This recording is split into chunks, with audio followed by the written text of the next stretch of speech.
Матчът бе директен сблъсък за третото място в Националната баскетболна лига преди турнира за Купата на страната. След 10 минути игра старозагорци поведоха с 26-18.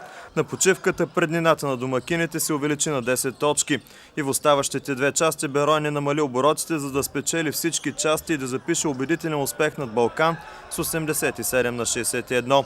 В четвъртата част след дълго отсъствие заради травма в игра се появи гардът Пламен Алексиев. Степан Теши и Брандис Рейли Рос вкараха по 15 точки за победителите. По 13 добавиха Шейн Гибсън и Омари Гидул. За гостите от Балкан 23 реализира Михайло Сейкулович. Реферите Владимир Цеков и Мартин Хорозов, както и Милен Цветков, въпреки ясният изход от двубой, изнервиха и двата треньорски щаба и публиката със странните си отсъждания.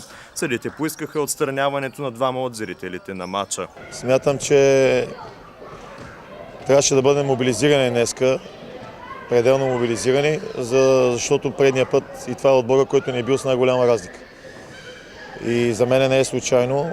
Аз лично искам да похваля противника, независимо, че днеска ги бихме и то с голяма разлика. За мен те ми харесват по начина, по който играят. Да, може би не е с отбора на Балкан, не е със същия потенциал, който е бил в последните години, но за мен като начин на игра и като стил, мен ми харесват.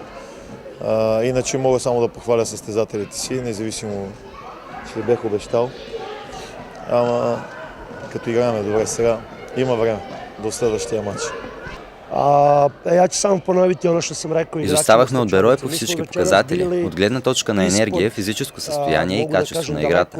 Нормален е този завършек от 25 точки разлика. Струва ми се обаче, че ние играхме някакъв друг вид спорт.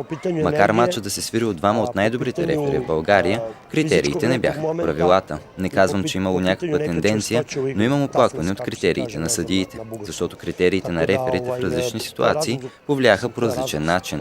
Нашият физически статус е много лош.